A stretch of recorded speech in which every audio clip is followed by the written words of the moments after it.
क्या कभी आपने महसूस किया है जैसे आपके सीने पर कोई भारी सा बोझ बैठा हो?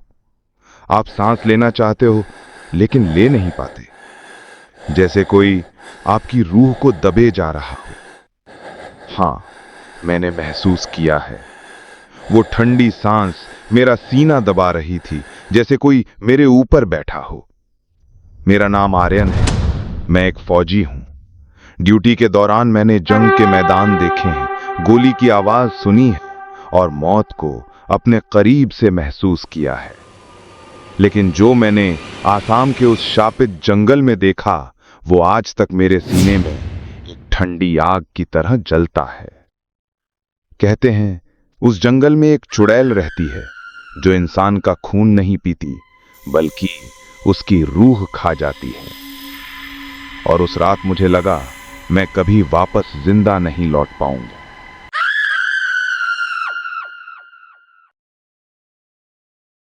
2018 असम का उत्तर इलाका, भूटान बॉर्डर के पास।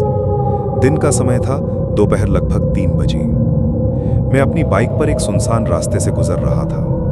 दोनों तरफ गहरा बांसों का जंगल, सिर्फ हवा की हल्की सी आवाज और बीच बीच में पक्की सड़क जो सीधा अंधेरों में जा रही थी। अचानक मैंने रोड के लेफ्ट साइड एक औरत को देखा। गांव की आदिवासी औरत जैसे कपड़े, हाथ में पुरानी बंसी टोकरी, चेहरा उदास। मैं उसके पास से बाइक ले आया और आदत के मुताबिक रियर व्यू मिरर में देखा, और वहां कोई नहीं था। उस रात मैं अपने कमरे में अकेला था। गेम खेलते खेलते सो गया। रात के 3 बजे आंख खुली, सांस तेज थी, दिल जोर से धड़क रहा था। मैं हिल भी नहीं पा रहा था, जैसे पूरा बदन पत्थर बन गया हो। तभी एक ठंडी सी सांस मेरी गर्दन को छू गई और पीठ के पीछे एक औरत की बाहें, बर्फ जैसी ठंडी, कान के पास हल्की सी फुफुसाहट। तुम मुझे जानते ही नहीं तो मेरे नाम का क्या करोगे? मेरा गला सूख गया। मैंने बस धीरे से कहा, छोड़ दो मुझे प्लीज। लेकिन उसकी आवाज अब ज्यादा मजबूत थी। मैं तुम्हें छोड़ने नहीं आई, मैं हमेशा तुम्हारे साथ रहूंगी। और उस पल मुझे समझ आ गया, जो मैंने जंगल में देखा था वो यहीं मेरे कमरे में था।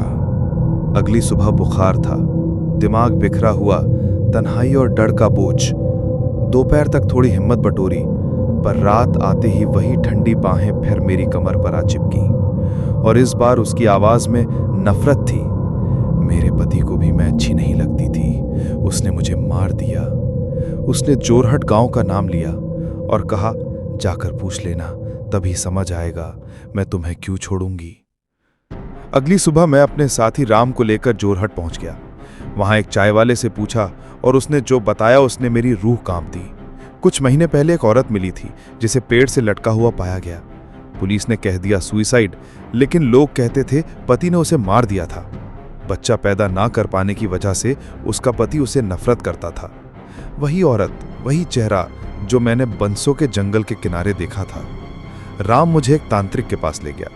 मैंने सब कुछ बता दिया। वो चुपचाप सुनता रहा, फिर धीरे से बोला, तुमने उस जंगल में रुककर बड़ी गलती की है। तुमने उसे बुला लिया है। उसने कुछ मंत्र किए, चावल और सिंदूर दिए और कहा, ये अपने कमरे के दरवाजे के पास बिखेर देना। 7 दिन तक मत हटाना, वरना वो तुम्हें अपना बना लेगी, हमेशा के लिए। मैं डर के बावजूद उसकी बात मान गया और वही मेरी जिंदगी की सबसे भयानक रात बनी। रात के 2 बजे वही ठंडी सांसें, वही बाहें, इस बार उसकी आवाज और करीब और ज्यादा ठंडी। क्या तुम्हें मैं अच्छी नहीं लगती? मैं तुमसे मोहब्बत करती हूँ। तुम मुझे क्यों दूर करना चाहते हो? मेरे होंठ थरथरा रहे थे, पर मैं चुप रहा। और उसके बाद उसकी आवाज गायब हो गई, जैसे किसी ने उसे खींच कर ले गया हो। वो रात उसकी आखिरी दस्तक थी। उसके बाद मैंने उसकी ठंडी बाहों को कभी महसूस नहीं किया। लेकिन आज भी जब मैं उस रास्ते से गुजरता हूँ, बांस के पत्तों की सरसराहट के साथ कानों में वही हल्की फुफुसाहट गूंजती है, मैं तुम्हारे साथ हूँ। दोस्त, शायद तुम इसे सोने वाली कहानी समझो या मेरा सपना, लेकिन जो मैंने झेला वो मेरी ज़िंदगी की सबसे बड़ी सच्चाई है। और उस दिन के बाद से मुझे यकीन हो गया है कि कुछ रूहें सिर्फ खून नहीं, इंसान की सांसें और उसकी ज़िंदगी चुरा लेती हैं।